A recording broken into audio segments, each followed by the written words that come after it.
வணக்கம் நண்பர்களே. மீண்டும் இந்த காணொளியில் சந்திப்பதில் மிக்க மகிழ்ச்சி. கடந்த காணொளியில் தைவான் நாட்டில் வசிக்கும் பல்வேறு வகையான பூர்வகுடி மக்களை பற்றி பார்த்தோம். அதில் ருக்காய் இன மக்களின் திருமண நிகழ்வில் பங்கேற்கும் வாய்ப்பு சமீபத்தில் கிட்டியது.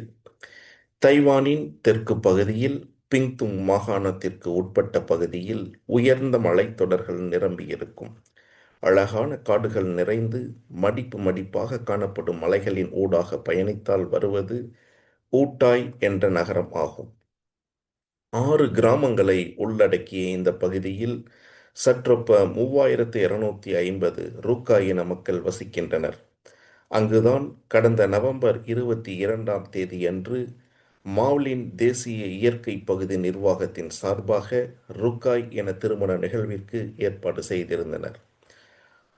ருக்காய் பழங்குடியின கலாச்சாரத்தில் திருமணம் என்பது தனி மனித வாழ்வின் மிக முக்கியமான நிகழ்வு மட்டுமல்லாமல் அது ஒரு சமூக அந்தஸ்தை பெற்றுத்தரும் நிகழ்வாகவும் கருதப்படுகின்றது.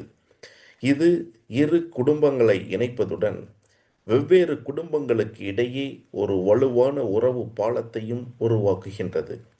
குறிப்பாக இனத்தின் தலைவர்களின் திருமணங்கள் பெரும் கௌரவமாகவும் பல குடும்பங்களை ஒன்றிணைக்கும் ஒரு மாபெரும் விழாவாகவும் அமைக்கின்றன. ருக்காய் இன மக்களின் திருமணத்தில் முக்கியமான 4 படிநிலைகள் உள்ளன. அதில் முதலாவதாக முதல் சந்திப்பு. இதில் மணமகன் மணமகள் வீட்டிற்கு செல்லும் முதல் சந்திப்பு இது. இரண்டாவதாக திருமண பேச்சுவார்த்தை. மணமகன் வீட்டார் சார்பில் ஒரு தூதுவர் அல்லது தரகர் மணமகள் வீட்டிற்கு சென்று திருமண திட்டத்தை முன்வைப்பார். இதில் இரு வீட்டாரின் பெரியவர்களும் கலந்து கொள்வது அவசியம். மணமகன் தரப்பில் அதிக உறவினர்கள் வருவது அவர்களின் நேர்மையையும் செல்வாக்கையும் காட்டுவதாக அமையும். மூன்றாவதாக வரதட்சணை மற்றும் சீர்வரிசைகள் முடிவு செய்யப்படும். பேசப்பட்ட சீர்வரிசைகளை மணமகன் வீட்டார் மணமகள் வீட்டில் சமர்ப்பிப்பார்கள். இந்த சீர்வரிசைகளுள் கசுக்கொட்டை மது, இரும்பு மற்றும் களிமண்ணால் செய்யப்பட்ட பானைகள், பாத்திரங்கள், திணை கொத்துக்கள், முழு பன்றிகள் மற்றும் பன்றி இறைச்சி, சடங்குகளுக்கான ஜாடிகள், ஆடைகள் மற்றும் மணிகள், பறவையின் இறகுகள் மற்றும் குவளை மலர்கள் ஆகியவற்றால் செய்யப்பட்ட நகைகளும் அடங்கும். இவை அனைத்தும் சரியாக இருக்கும் பட்சத்தில் அந்த மணப்பெண்ணின் குடும்ப கௌரவம் நிலைநாட்டப்பட்டதாக கருதப்படும். இறுதியாக திருமணச் சடங்குகள் பழங்குடி மக்களின் வழக்கப்படி அனைத்து சீர்வரிசைகளும் சரிபார்க்கப்பட்டு பழங்குடி கமிட்டியின் ஒப்புதல் பெற்ற பிறகு திருமணம் முறைப்படி நடைபெறுகின்றது. ருக்காய் திருமணங்களின் மிக முக்கியமான மற்றும் சுவாரஸ்யமான அம்சம் ஊஞ்சல் ஆடும் சடங்கு ஆகும்.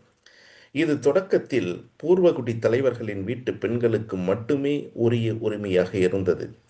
குறிப்பாக அறுவடை திருவிழாவின் போது ஆண்கள் காடுகளில் கிடைக்கும் வலுவான கொடிகளால் ஓர் ஊஞ்சலை அமைத்து திருமணமாகாத பெண்களை அழைத்து அந்த ஊஞ்சலில் அமர வைத்து அதை மிக உயரத்திற்கு ஆட்டுவார்கள். இது ஒரு மகிழ்ச்சியான கொண்டாட்டமாகவும் இளைஞர்கள் மற்றும் இளம் பெண்கள் ஆகியோர் நட்பு கொள்வதற்கான மற்றும் தங்கள் காதலை அறிவிப்பதற்கான வாய்ப்பாகவும் அமைந்திருந்தது. பின்னாளில் இந்த ஊஞ்சலாடும் சடங்கு திருமணத்தின் நிறைவு நிகழ்ச்சியாக அமையப்பெற்றது. அலங்காரத்தில் இருக்கும் மணப்பெண்ணை அழைத்து வரும் மணமகன் அவளை ஊஞ்சலில் பாதுகாப்பாக நிற்க வைக்க அவளை மிக மிக உயரமாக ஆட்டுவிக்கின்றனர். அதி உயரத்திற்கு செல்லும் மணப்பெண்கள் அதிகமாக ஆசீர்வதிக்கப்படுவதாக நம்புகின்றனர். ஊஞ்சல் ஆடி முடிக்கும் மணமகளை மணமகன் தனது கைகளால் ஏந்தியபடி நடந்து சென்று அனைவருக்கும் தனது உடல் வலிமையை காட்டுகின்றான். அதன் பின்னர் புதுமண தம்பதியினர் அங்கு கூடியிருக்கும் உறவினர்கள் மற்றும் நண்பர்களுடன் சேர்ந்து நடனம் ஆடுகின்றனர்.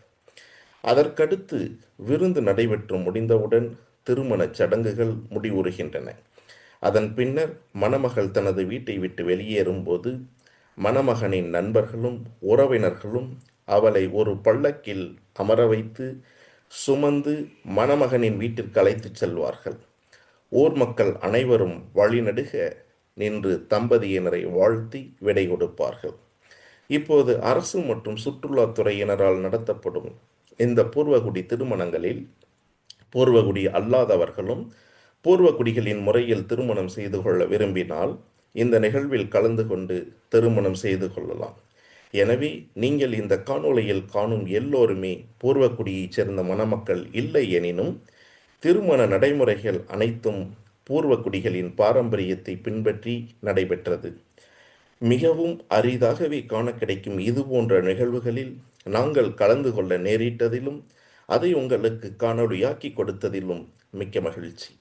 மீண்டும் ஒரு வரலாற்று அல்லது இலக்கிய காணொளியில் சந்திப்போம். அதுவரை அன்பு வணக்கம் கூறி விடைபெறுகின்றேன். நன்றி, வணக்கம்.